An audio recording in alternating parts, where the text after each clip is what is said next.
Welcome to your Social Security and Retirement Income webinar. Given recent news and potential legislation changes, you may be nervous about the future of the Social Security program. But before you claim Social Security benefits, it's important to know the long-term impact of the timing of your decision. The advisor you work with can help you get the most out of your benefits. We are going to walk through this process, but first, a couple of disclosures.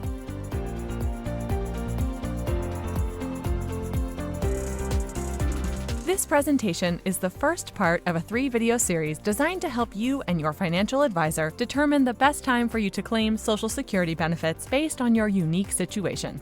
In this section, you will learn Social Security claiming basics. So let's kick off this first video with Social Security claiming basics. Social Security retirement benefits are reduced or increased based on when you claim relative to your full retirement age. So for someone born between 1943 and 1954, full retirement age is age 66. Here's an example where the full retirement age benefit is $1,500. If this individual claimed at 62, she would receive $1,125 per month, the full $1,500 at 66, and $1,980 at 70. Delay from age 62 to 70 thus represents a 76% increase in monthly benefit amounts. But full retirement age is increasing. For someone born in 1960 or later, it's age 67. Let's take a look at what happens to this individual by delaying. The full benefit would be received at age 67, that's $1,500. But claiming at age 62 would get her $1,050, and claiming at age 70 would get $1,860. So guess what?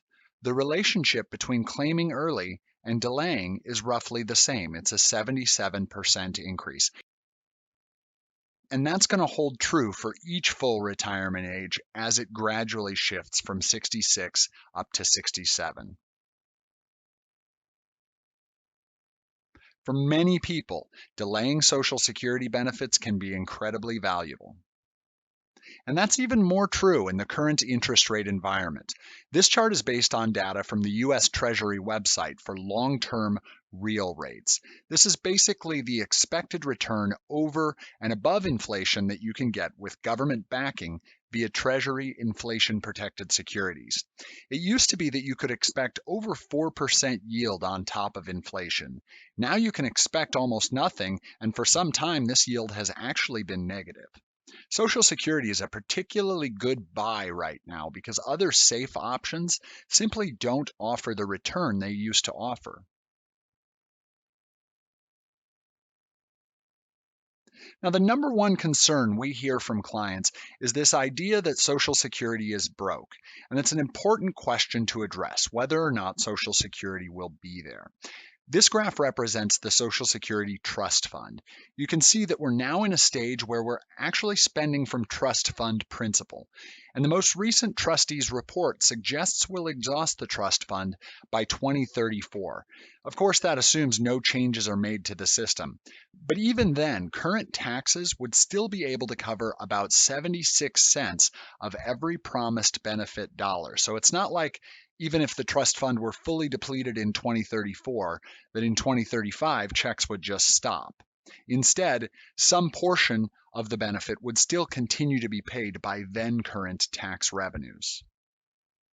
The government has addressed those with changes to the system. So let's address some of the changes that are likely to happen to the system before we hit a benefit cut scenario. First, there is constantly talk about removing the earnings cap.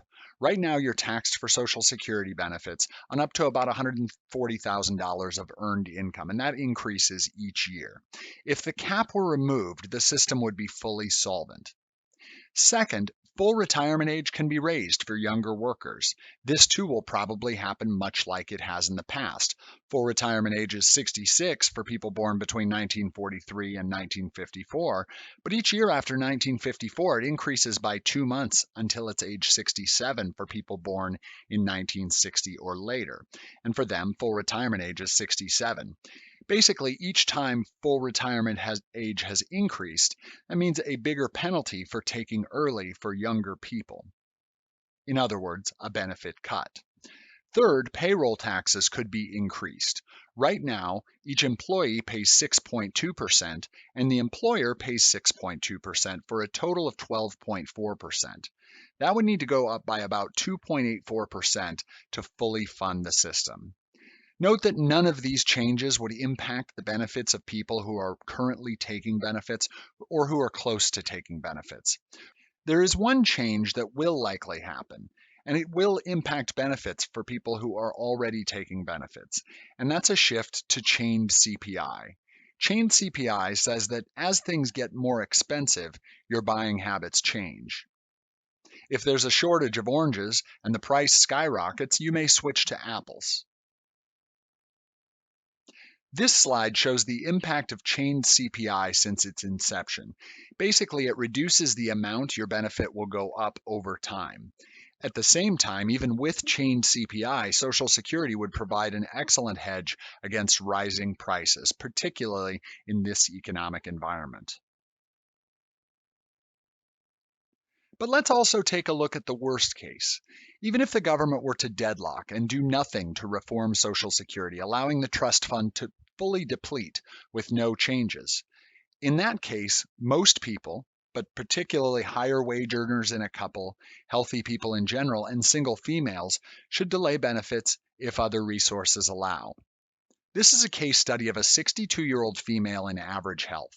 We chose a 62-year-old on purpose for the case study because based on the timing of a potential benefit cut, here are two scenarios, either in 2029 or in 2035, this would be one of the worst possible ages to be today. It means that by claiming at age 62, she would receive full checks for a full 9 years before experiencing a benefit cut if she claims early, and would experience the benefit shortly after electing if she delayed all the way to age 70. And in raw dollars, the same benefit cut percentage applied to a delayed benefit would be substantially larger than the benefit cut applied to the benefit that was claimed early. Now, looking at Jane's situation, even if Jane received a full 24% cut in 2029, she would still be substantially better off by the time she reaches 85, and she has a 64% chance of living that long. Of course, every case is different, but the key message here is that a reasoned decision is far better than a knee-jerk reaction to the possibility of Social Security running out of money. Now that we've discussed benefit claiming basics and the solvency of the system, you know that delay makes sense for a significant number of people. So when you look at your statement, there are a few things that are important to understand. And once you reach age 60 and are not taking a benefit, you'll start to get a statement annually from Social Security. That statement does make a few assumptions that are unlikely to hold. First, it does not apply any cost of living adjustments. 2010 and 2011 were the first time in history we actually went 2 years with no raise. Historically, COLAs happen far more often than not. Second, it assumes you work until the date on the statement and that you earn approximately what you did last year until that point. So if you plan to retire early and then rely on the age 70 benefit estimate, it could be significantly off. Third, no average wage indexing changes are applied. Now, that has some interesting impacts, particularly in the post-COVID era, because it could significantly impact benefit estimates for the future. And finally, it's for benefits on your record only. It does not include benefits for spouses, divorced spouses, or widow benefits that may apply depending on your situation. In future videos, we'll discuss why looking at the household benefit for people who have multiple benefits available is absolutely critical to making the most of your decision.